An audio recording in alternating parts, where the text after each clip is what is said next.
Yo, welcome to Come Inside of Me. This is Ask Me Anything Advice Day. We're going to get into it. Also, I did build a website on comeinsideofme.com. Is it the best website you've ever seen in your life? No. But did I build it with my own two hands? Well, I guess my fingers. I fingered a keyboard until a website happened. But you know what? I think kudos to me for just sitting in front of a computer and figuring something out. I think we need to really embrace the fact that if you want something done, just do it yourself. Just watch a tutorial, or don't even watch a tutorial. Just get into some technology and finger blast your keyboard for a bit and you'll figure it out. Nothing is that complicated.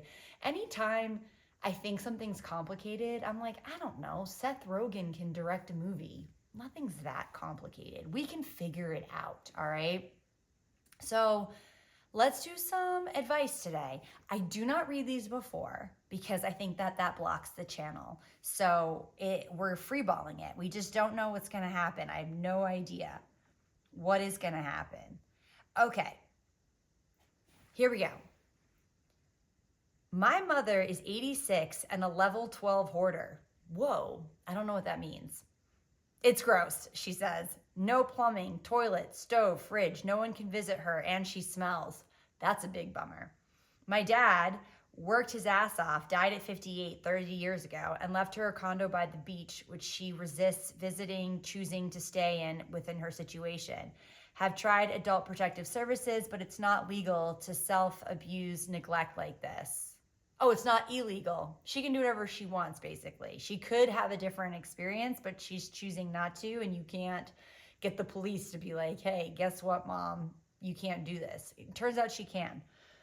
We, her offspring, don't want her to die in a hoarded house, but it's looking like that's the trajectory. Thoughts, ideas? And she has a feral cat named Mommy.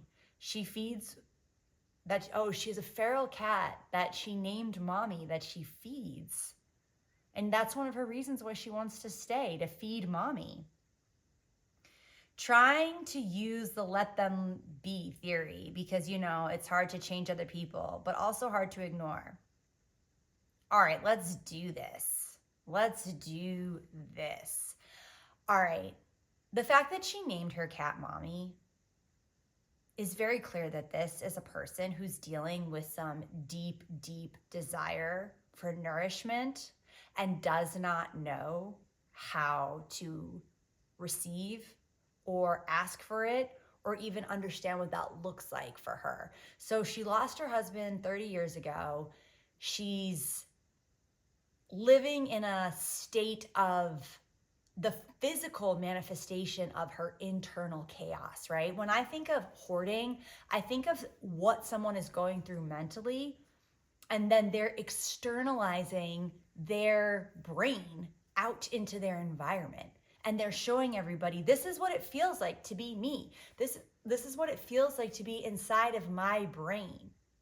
And I think the biggest issue with your mom or with this person's mom is that she doesn't have a mental practice of focusing and cleaning out her brain. And so her house is showing us that. And I think her deep wound is obviously around Mommy. Like, why would she name the cat Mommy if not to be telling everybody, hey, guess what? Mommy is the problem. And obviously, I think her mom is probably passed on, but it's through death that we can really have some of the deepest relationships. So just because someone dies doesn't mean you can't continue. I mean, you should listen to the telepathy tapes if you do not understand the communication that can happen between you and the dead. It is profound and it is deep, and I experience it. So I think what needs to happen is addressing what is the root cause of her pain. And it's around Mommy. I understand the husband also died 30 years ago, but I think the abandonment of the husband dying, of course he didn't logically abandon her, but that's how it's perceived. When someone dies, you feel abandoned. And she just doesn't understand how to nurture her own brain enough where she will then nurture her environment and nurture her body. And I think the thing that is hard with people, especially someone you love, like a family member that's just disintegrating around you, is there is this kind of, how much can you really intervene in someone's healing, right? How much can you really be the architect of another person's healing? It's limited, but I can tell you what you can do, which is what someone has done for me, which is they started the process for me. So when I was in some of my darkest times and dealing with my deepest health stuff, my aunt, she went and she made an appointment with me, for me, on my behalf, to go see a Reiki practitioner, like a woman who like worked with crystals, and she was like a raw foodist, and she wanted everyone to be a raw foodist, and she was great and she was problematic, but she changed my life, this healer woman, and it was my first experience seeing a healer. But my aunt was the one who set up the appointment, drove me to the appointment, waited for me, and then she paid for 10 more sessions that I was now committed to going to because my aunt paid for it. Now, of course, not everyone has the financial means to go around paying for Reiki healers for each other. But if you feel at the end of your rope, I think the best thing to do is start to try to set up the system of healing where you are not the healer. No, you're bringing this person to practitioners and just kickstarting it. And maybe what this mommy really needs to hear is, I can physically see your pain and your suffering because you are showing it to me with your living condition. And I want to be a part of you like no longer having to manifest your own pain. You know, it's like, it's not just that she's feeling the pain, she's manifesting it in this hoarding situation. And also pushing people away because she's afraid, right? So if you're going to be hoarding and you're going to be smelling bad, you're asking people to help you, but then you're pushing them away simultaneously because they're like, it's hard to be around you. So the reason why you push people away is because you need them so much and you're so afraid they're going to let you down that you push them away, because then at least you're in control. So I think, unfortunately, it's like she really needs intervention and she's going to resist intervention. And that's going to be your dance. You know, it's like, how much can we help our parents? Both a lot and not at all. You know, I think it's worth trying. And then if it's not working for you and you get burnt out, you take a break and you stop, or you ask another sibling to do it. I mean, we have to also recognize that even though you are on your own path and you cannot change another person, every once in a while you will have energy to try to be a facilitator for them to be motivated, you know? And I do think we can motivate each other. I do think it's through community that we feel beholden to each other and we feel witnessed and we feel seen and we feel heard, and all that can be a part of healing. So I don't really subscribe to the like, well, everyone's on their own, just go heal by your goddamn self. I mean, that's so like, pull yourself up by your bootstraps. Like, no, sometimes you actually genuinely need someone to hold your hand. And I think you can only do it when you have the energy for it. This can't be your whole life, you know, because then you're giving your whole life to your mother. It's not the vibe. But I think you need to really analyze her the best you can. Be like, do your best to see her and explain what you see, and maybe that will help her feel heard and seen. And just say like, hey, I know you must be so afraid to get this help, and you must be so afraid of disappointment, and let's just try, let's see what it's like. Experimentation. Healing is all about experimentation. And you may come to her one day and she may reject you, and the next day she may not, you know? That happens. When you're in like deep depression, you're not motivated to get out of it, but there will be glimmers of moments where you will be motivated. So I hope that's helpful. Okay. This person wants to know if I like music. I would like to know which song gives you pleasant experiences and why. Look, I really like hip hop, and hip hop is in a dark time right now. It's having a dark night of the soul. But hip hop is not just about Puff Daddy, by the way, okay? You need to listen to Nas. you need to listen to Mobb Deep. You need to listen to the 1990s, okay? 1990s hip hop is where it's at. All right. Let's go. This person is just talking about how they want to start a podcast. I mean, whoa, this is a really long one.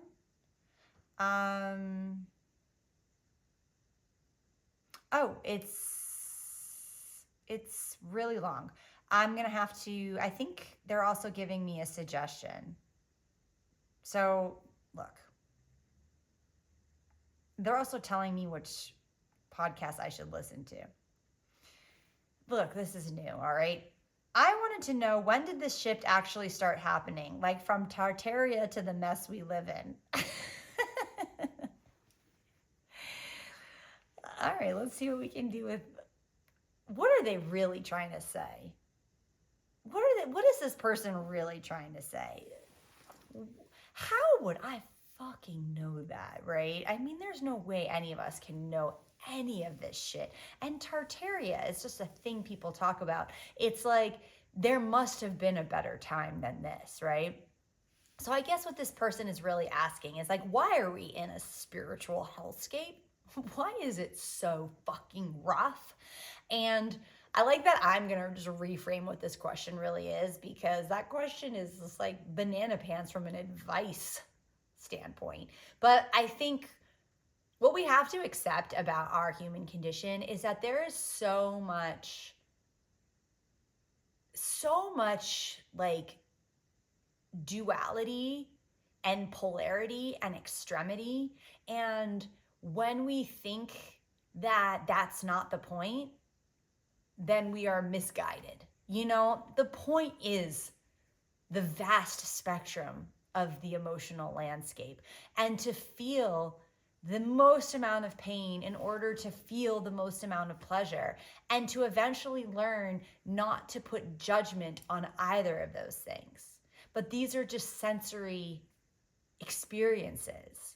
You know, I don't think when an animal is outside and they're feeling cold or it's raining, it's not as if they're not aware of coldness, but they're not judging the coldness. They're not saying, well, this coldness sucks and nobody cares about me because I'm cold, and creating this whole narrative around their physical experience. They're just probably observing it's cold.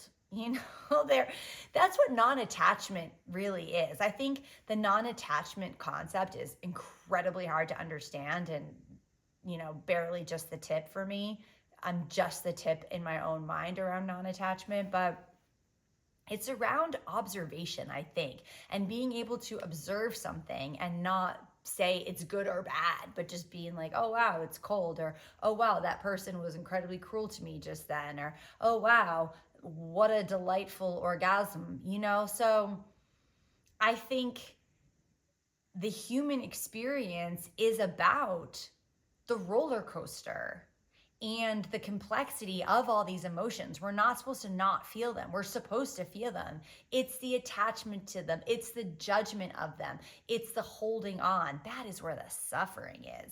So, why is this happening to us?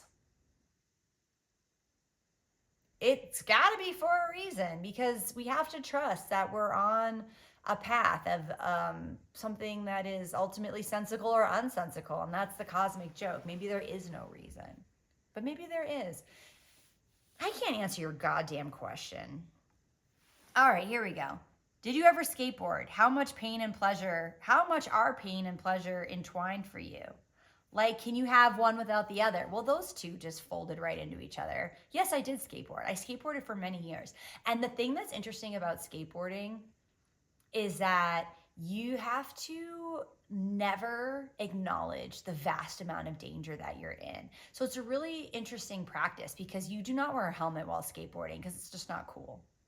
Unless you're like doing tricks on a ramp, okay? Then you're wearing a helmet. But if you're skateboarding around New York City, you're not wearing a helmet. Do I stand by that? Maybe some people are wearing a helmet. I did not wear a helmet, okay?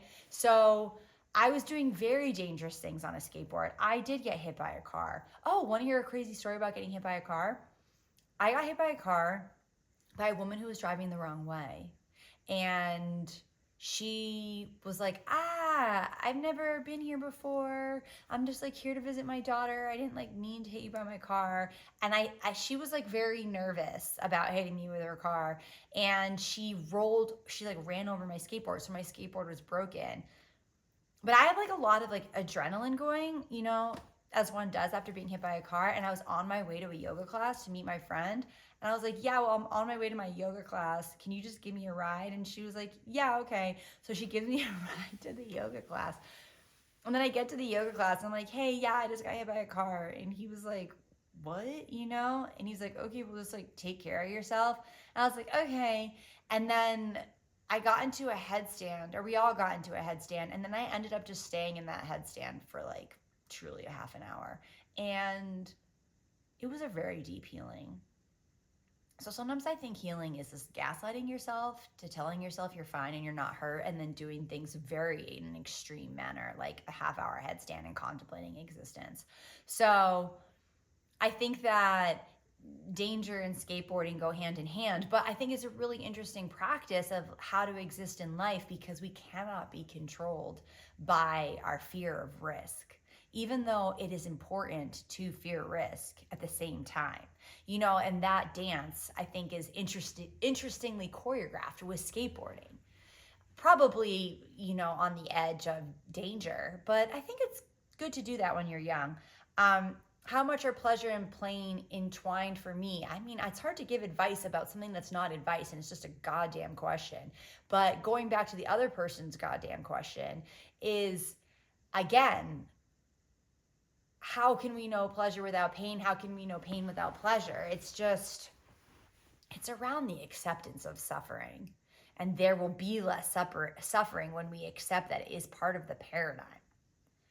It is just part of the damn paradigm of existence. Does it have to be? Yes, at this current juncture.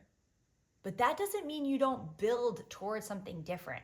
It's like building towards futility feels important. You know what I mean? Like, even let's say you're in prison, you're in prison, you're on death row. Does that mean you shouldn't read? Does that mean you shouldn't better yourself? Does that mean you shouldn't try to be a good inmate? Does that mean you shouldn't try to make friends? And no, like, even in the face of futility, we can find meaning. And I think that is the practice, is because your soul is at stake. That's so significant and so important. It's like, why do we fight against corporations? Why do we fight against war? Why do we protest? Why do we do all these things that seem so futile? Because your soul is at stake. And you should be doing everything you can to explore your own moral compass while you are breathing. All right, next question. I want to know when we are going to get free med bed technology and our QFS accounts up and running. What are people talking about? I mean, maybe this is an opportunity for me to read these beforehand, but I don't want to. Okay, here we go. Hey, Tony, what's your best advice on sparking up intimacy with my partner when we have 2 kids? Okay, thank you for just a normal question. I mean, obviously my fans are banana pants. Okay. They are nutso butso. Sparking up intimacy with my partner when we have 2 kids. This is what this person needs to understand. Is that the kids seem to be an interference with the intimacy. And the question is why? It's about timing, boundaries, energy, right? And I think when we have 2 children versus 1 child, when you have 1 children, there is this cultural narrative of like, well, you have one, have the other. It's easy peasy. No, it's not. It's an exponential difference to have another child. It's a big deal. And I think that culturally we just ignore that. And I think it's important to acknowledge that having 2 kids is exponentially more than just 1 kid. All right.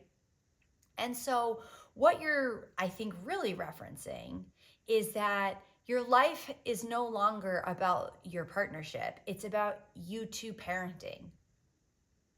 And you are parenting together, and that is the priority.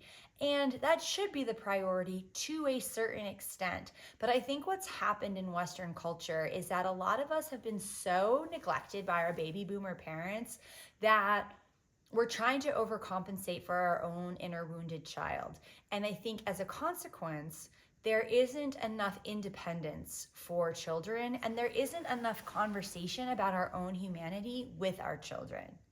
And intimacy takes time to not be a parent, because I am a mother, and if I am thinking about my daughter, I am not turned on, okay? I am not in my sexy slut phase. I am in a mom role, and that is just not sexual to me.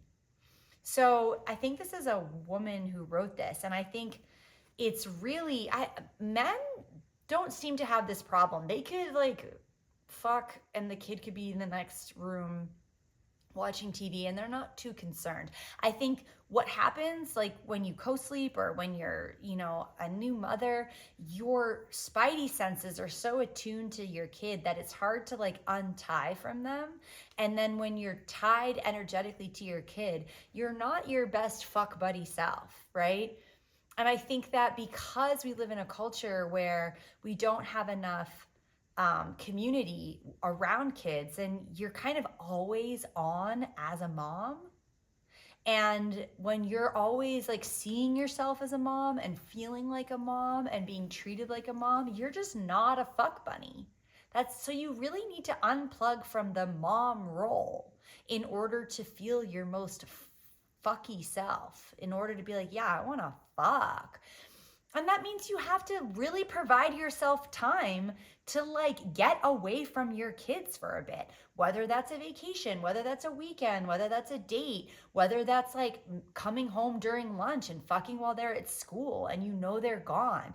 You need space where their energy isn't all up in your grill. And sometimes at nighttime, you're tired. You wait for them to go to bed, you're not at your most fuckable at that time of night sometimes, Maybe if you've had like, I don't know, an espresso, but if it's just like a regular day and then we feel bad, like, oh, I'm not feeling like fuck festy at 10:30 at night. It's like, yeah, you had a long fucking day. And then first thing in the morning, it's like, oh, we got to do the school thing. So I think you probably like need more support where your kids are doing things away from you. And then you and your partner can like feel like people, and then you'd want to fuck more. It's about time away from your children. And not everyone can afford that, but you can also say to your kids, hey, go to a friend's house. We're fucking tonight. I also, look, I love scheduling sex. I've spoken like a true Capricorn, just like the kids are having a sleepover. Let's plan to fuck that night, and then the pressure's off. And then you may not feel like fucking that night, but you can get into it, Just give yourselves a second to just be people without them, or not. But I think the problem isn't you. I think it's the role of parenting and not enough support. Or I don't get the vibe that like you're not into your husband or your partner. I get the vibe that you're tired.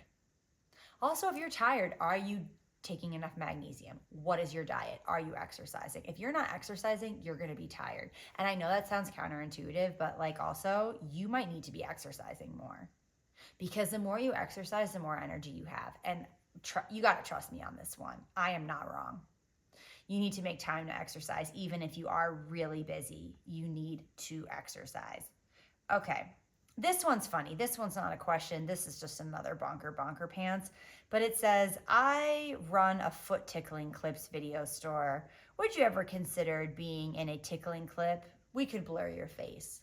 First of all, if I'm going to do a tickling clip, why am I going to blur my fucking face? Second of all, how much money are we talking about? I'm not promoting another thing. if you're going to give me decent money for this, sure. But I'm not promoting it. You know what I mean? Oh, this is an incredibly long bullshit email. Okay, let's just do a couple more. All right, now we got some goodies. This is from the gram. How to find the woke men out there and not the Muppets. Oh, what does she mean? She means someone who's sincere. How do you find someone who's genuinely sincere? How do you find someone who's genuinely humble? Honestly, you have to be attracted to someone who is vulnerable. And you have to be attracted to someone that wants to learn from you. And you have to be attracted to someone that is ready to like unveil themselves to you. You know, and you have to have space for that, because it's really, I think that if you have an anxious personality or like an anxious attachment, you're going to be attracted to people that reject you, and you're going to be attracted to people that are avoidant or distant or whatever, you know? So if people are rejecting you and they're being avoidant and distant, and you're like, why are all these guys like that? They're not all like that. That's just what you're attracted to. There are actually lots of anxious guys that are attracted to avoidant women. You know, trust me, as an avoidant woman, I've had a harem of anxious men. So I think the reality is that you have to be willing to be attracted to someone that like really likes you. And some of us reject people who really like us. So I think like when I think of like what is a woke man, I think of a man that's like really open to being curious about his partner and doesn't think he knows everything and has like a little insecurity. He may have some swag and other things, but like has a little bit of like insecurity to him. Maybe because of his trauma, maybe because he had an abusive dad, maybe because he had an enabling mom. I don't know why he might be insecure. But like I think a lot of insecure men get rejected, and I think insecure men can be very interesting because they're showing you something, which is we're all insecure. Who's not insecure? And if you can see that in a man, I think that's an interesting man personally. A man who can't hide his insecurity. He's cool. He's got something to say. He's got something going on. These bravados, you know? I don't actually think those are. I think a man that you know what, I'm going to really flip this. A man that's showing you his insecurity is actually really fucking secure. And a man that refuses to show his insecurity is actually incredibly insecure. Like the most insecure men are actually the most secure. So, how to find someone that's not a Muppet? I think it starts with you being attracted to the men that aren't Muppets, because I promise you there are many out there. But I do think like in the new age community there's a lot of like posturing, because there's so much language and there's so much presenting as if you're hip, you know, like you get it and you're evolved, but you may know something in your mind and that doesn't mean you embody it. And I think a Muppet is someone who is like, or what she's referencing is someone who may have the right language or like the right swag or the right presentation, but isn't embodying a genuine curiosity about himself or you. Okay.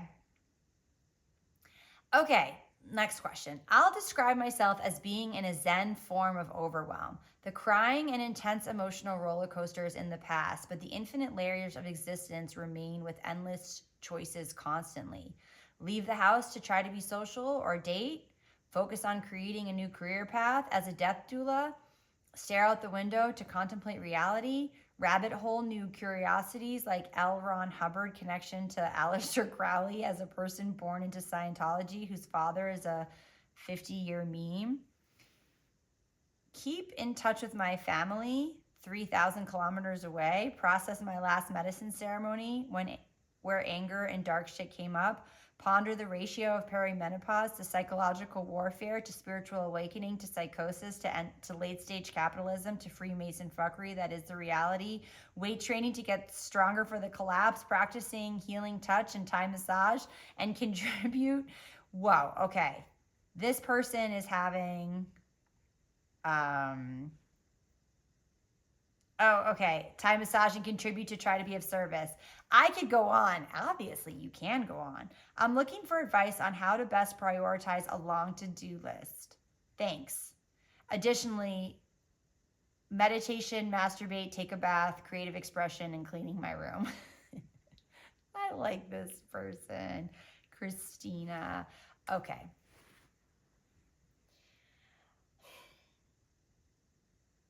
I think what this person thinks, Christina, is that there is a choice that is the right choice. And I'm here to tell you there is no right choice. There's only your perspective. Whatever choice you make, you will rationalize. So today I was like on a walk with my kid, and my kid was like, why didn't we like move to LA? Like, you would be so much more successful if you lived in LA, and dad would be so much more successful if you lived in LA, and I would be such a better dancer if we like lived in LA and I grew up dancing at those studios. Like, why didn't we like live in LA? And I was like, no, we lived in New Hampshire because I wanted to give you a better childhood, because you would have nature and you would have grandparents and you would have like community. And like, she's like, yeah, but my childhood was like kind of boring. It was like low-key boring. And we could have been in LA and you would have been more successful and everyone would have been more successful. And we could have come to New Hampshire for the summer. And then I was like, but no, like, we lived here for you. Like, we didn't move to LA for you. And she was like, well, that was wrong. And I wanted to fall on the floor and cry.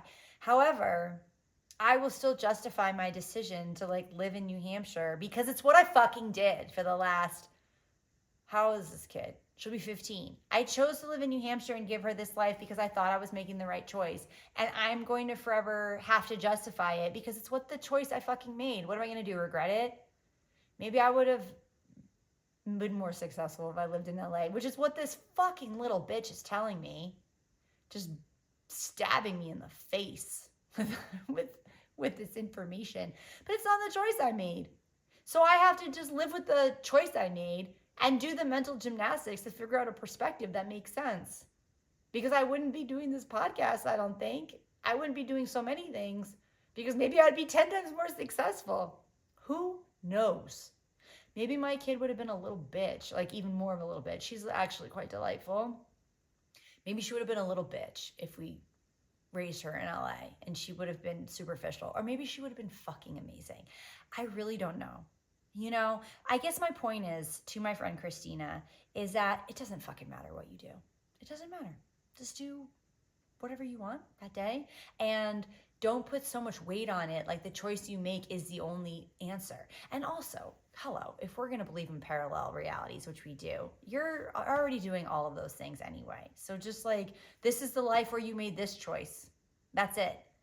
And I think that takes the pressure off of choices, you know, because I think we get so paralyzed by choices. And being paralyzed is much more painful than making a choice, right? Wouldn't you rather do it than like question doing it? Just do it. Just fucking do whatever it is. And whatever it is fine. And your parallel self did another thing. And then another parallel self did another thing. Like, we're infinite timelines and infinite dimensions. It doesn't matter. Just do something and then do the mental gymnastics to make sense of it. And your perspective is going to be what you have to grapple with. And hopefully your perspective will be that I like myself. And so I guess I had to make those choices and I like myself and whatever. It could have been better and it could have been worse. But don't be paralyzed by decisions, because that is true purgatory. That is an actual state of hell. I don't know how long I've been doing this for. Oh, it's 19:19 o'clock. Let's do a couple more and then I'll get out of here. How to survive late stage capitalism and find a job while estranged from my racist, Zionist, emotionally immature, narcissistically abusive family and ostracized from your sellout, drug addled, out of touch with reality, former so called friends. How to find a job that pays the bills but isn't Border Patrol for $96K a year. Whoa, that's a lot. With 30 to 50K signed on bonus. Asking for a dog mom, now 3 months behind on the mortgage and not OnlyFans material.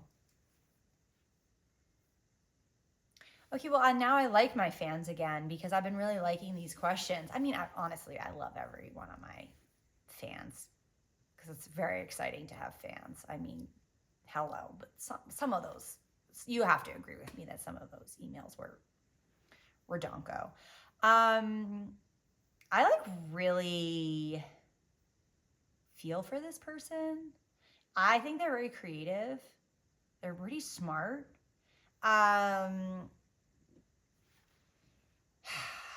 This is the problem with being creative and smart is you have standards. And when you have standards, it's a little bit of a rough life because you want to do something meaningful. You know, some people, look, I am really not crapping on someone who has like a job that doesn't bring them meaning, okay? Because so many people have jobs that do not bring them meaning and they're doing what they can. And that does not mean that their life does not have meaning, okay? And so I think what I want to remind this person is that we are not our jobs. We are not our jobs. Our jobs are something that we're doing in this like current hellscape of like having to have a job, but it does not define us. It does take up some of your time though, you know? And so I think we always have, you know, there's like a Chris Rock bit that was, I think, pretty funny and interesting. I don't know if Chris Rock is problematic because that whole, is he part of Illuminati? I don't know, but I did like this bit where he talked about the difference between a career and a job, you know, and a job is like, he says, is like too much time. You know, it's like, oh, what time is it? What time is it? And you're in your job. It's like, oh, there's too much time. With a career, there's never enough time. You're like, oh, I just want to keep working. I love working. It's my career. Not everybody has a career, and that is okay because having a career is consuming. It really will take up most of your time. Like being really passionate about your career has its drawbacks. It will have its drawbacks in your friendships, in your relationships, in your mental health, and your physical health, because it will consume you to have a career. A job is different. A job you do and then you put it down. And I think it's important to ask yourself, what do you really want? Do you want to pursue a career? Because it will take more effort, more chi, more of you.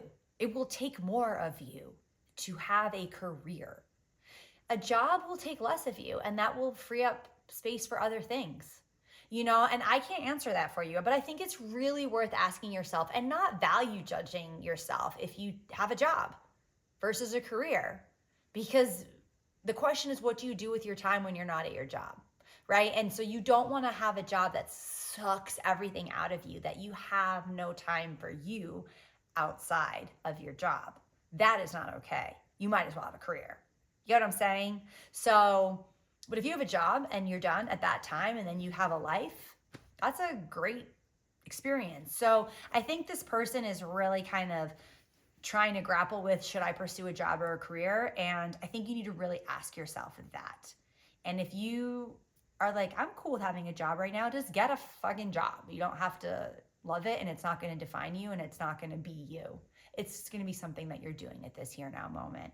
And I am sorry that you're going through some ostracizing and you have to build community right now. But the best way to build community might be through your job or through your pursuit of a career. You know, so these two things seem entwined.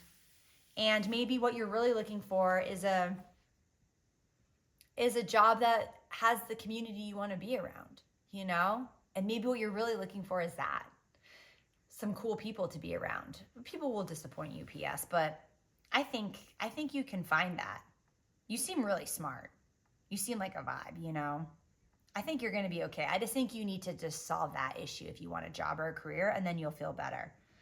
Um, oh, here we go. This went right into the last one.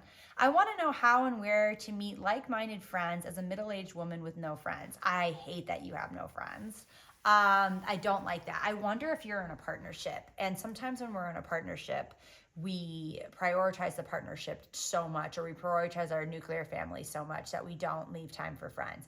I think that the thing about making friends, I personally am pretty good at making friends.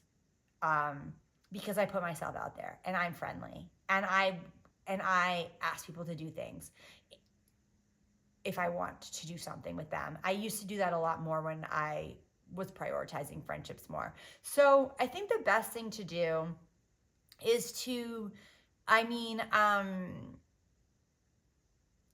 is to really, like, you have to be friendly and not in an inauthentic way. And if you want to build a friendship with people, I mean, obviously, the obvious answer is you have to go into spaces with people that have similar interests with you. You know, it's like a dance studio. Or, I mean, I think a lot of people actually make friends at my dance studio because you all have something in common, which is A, you like me, LOL, and B, you are, you know, wanting to move in a creative way. So there's always, I think the yoga world is like not as community driven as you want it to be, but it can be. But like going to some fun kind of classes is always a great way to meet people. And then you have to ask people questions about themselves. You want to get to know someone? Ask them about themselves. Don't just talk about you. Be curious about them. People get turned on by that. You know, I think one thing that we do when we're trying to make friends is like we're insecure. And so then we like try to like show who we are. Don't even bother. Ask who they are. They'll get to know, if they're not a caca head, they'll eventually be like, oh, well, who are you? But I think asking people questions is a great way to get to know someone. And you have to be willing to like have people reject you. You know, like, I don't know. There was this one girl who I wanted to be friends with, and she was like, I don't have room for friends right now. And it's like, okay.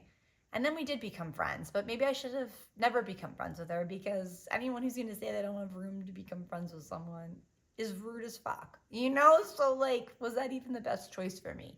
I think people who reject you, it's a good barometer.